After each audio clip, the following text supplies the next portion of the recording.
9. Neutralization. In Anglo-Saxon countries, Kant is often euphemistically called an agnostic. However little this leaves of the wealth of his philosophy, the awful oversimplification is not barefaced nonsense.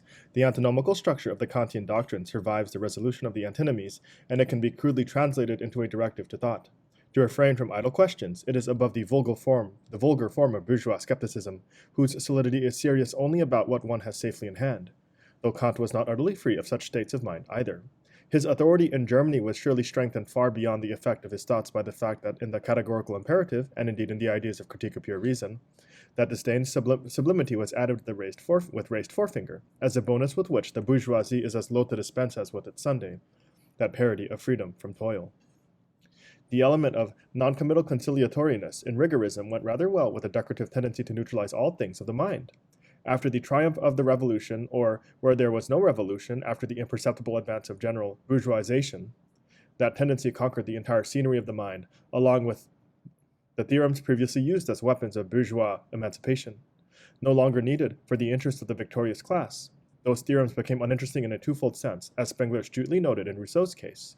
Society, for all its ideological praise of the spirit, subordinates the function of the spirit. The Kantian non liquid contributed to transforming the critique of feudalism's ally, religion, into that indifference which donned the mantle of humanity under the name of tolerance. The spirit, in the form of metaphysics no less than in the form of art, grows only more neutralized as the culture of which society prided itself loses its relation to any possible practice. In Kant's metaphysical ideas, that relation was still unmistakable. In those ideas, bourgeois society sought to transcend its own limited principle, to void itself, as it were. Such a spirit becomes unacceptable, and culture turns into a compromise between its form of bourgeois utility and the side of it which in Neo-German nomenclature is undesirable and projected onto an unattainable distance.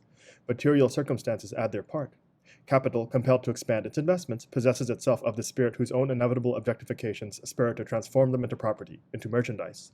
Aesthetics, by its disinterested approbation of the spirit, transfigures and debases it at the same time, satisfied to observe, to admire, and finally blindly and unrelatedly to revere all those things that were created and thought once upon a time, irrespective of their truth content. Objectively, it is a mockery how the increasing merchandise character of culture aestheticizes it for utility's sake. Philosophy becomes the manifestation of the spirit as a showpiece. What Bernard Grundeisen traced back to the 18th and 17th centuries in religion, that the devil is no longer to be feared and God no longer to be hoped for.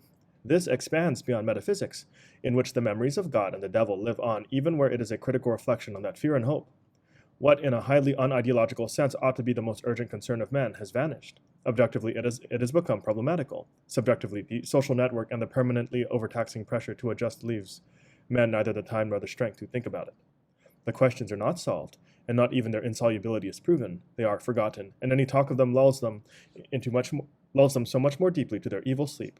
Goethe's fatal dictum that Eckermann need not read Kant because Kant's philosophy had done its job and entered into the universal consciousness.